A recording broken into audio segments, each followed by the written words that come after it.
بسم اللہ الرحمن الرحیم۔ السلام علیکم جی ناظرین، میں آپ سبھی لوگوں کو عثمان انفو چینل میں خوش آمدید کہتا ہوں۔ گوشت کو مصنوعی طریقے سے کس طرح تیار کیا جاتا ہے؟ آج سے کم و بیش 10 سے 11,000 سال پہلے انسانوں نے کھیتی باڑی کرنا شروع کی۔ اس سے پہلے انسان شکار کے جانور یا جنگلی پھل وغیرہ کھا کر اپنی بھوک مٹاتے۔ اس وجہ سے انسانی آبادی کم تھی، خوراک کے ذرائع محدود تھے۔ آج سے 12,000 سال پہلے جب آئس ایج کا دور ختم ہوا تو گندم اور دیگر اناج کے پودے شدید موسم سے بچ کر زیادہ بہتر طور پر اگنے کے قابل ہوئے۔ انسانوں نے کھیتی باڑی کر کے مستقل آبادیاں بنائیں۔ اب کھانے کے لیے شکار کی ضرورت کم ہو گئی، مگر گوشت کھانا انسان نے نہ چھوڑا۔ جانوروں کو پالنا شروع کیا گیا۔ بکریاں، گائیں، سور، ان سب کو گوشت، دودھ، اون وغیرہ کے لیے رکھا گیا۔ خوراک کے بہتر ذرائع سے انسان کی نشو و نما بہتر ہونے لگی، آبادی بڑھنے لگی۔ دیکھتے ہی دیکھتے انسانی آبادی چند ہزار سالوں میں لاکھوں سے اربوں میں چلی گئی۔ آج جانوروں کا گوشت وسیع پیمانے پر استعمال کیا جاتا ہے۔ انسانوں نے مصنوعی چناؤ سے جانوروں کی ایسی نسلیں تیار کی ہے جو کم وقت میں زیادہ گوشت اور زیادہ دودھ دیتی ہے، مگر گوشت کی اس انڈسٹری سے ماحولیاتی آلودگی اور گرین ہاؤس گیسوں کا اخراج بڑھ رہا ہے۔ سائنسی جریدے نیچر کے مطابق محض جانوروں سے حاصل کردہ 1 کلو گرام بیف کے لیے اوسطاً 15,000 لیٹر پانی درکار ہوتا ہے۔ اسی طرح گوشت کی انڈسٹری عالمی خوراک کی سالانہ کی پیداوار سے خارج ہونے والی گرین ہاؤس گیسوں میں 60% حصہ ڈالتی ہے۔ ماحولیاتی اثرات کے اس تناظر میں اور گوشت کی بڑھتی ہوئی کھپت کے پیش نظر اب جدید طریقوں سے گوشت بنانے کا سوچا جا رہا ہے۔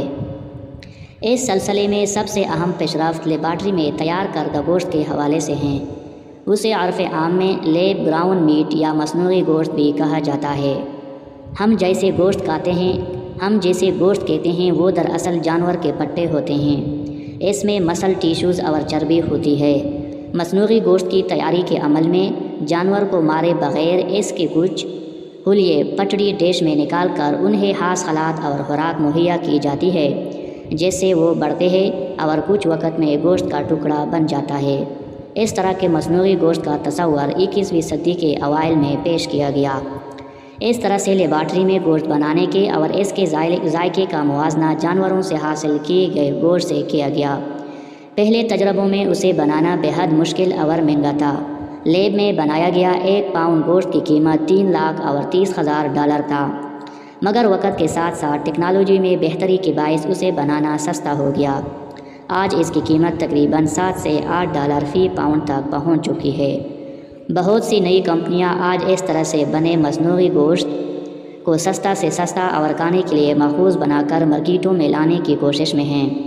سنگاپور پہلا ملک ہے جہاں ایک امریکی کمپنی جسٹ ایٹ کا تیار کردہ مصنوعی چکن مارکیٹ میں دستیاب ہے۔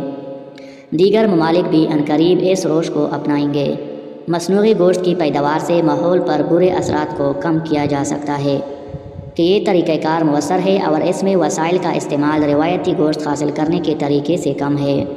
اس کے علاوہ بہت سے لوگ مستقبل میں یہ گوشت کھانا بھی چاہیں گے، کیونکہ بقول ان میں کسی جانور کی ہلاکت یا اس پر ظلم شامل نہیں۔ جی ناظرین، یہ تھی ہماری آج کی ویڈیو۔ اگر یہ ویڈیو آپ کو پسند آئی ہو تو اس چینل کو ضرور سبسکرائب کریں تاکہ آپ کو ہماری ہر نئی آنے والی ویڈیو آسانی سے پہنچ سکے۔ انشاءاللہ اگلی ویڈیو میں پھر ملاقات ہوگی، تب تک اپنا خیال رکھیے۔ خدا حافظ۔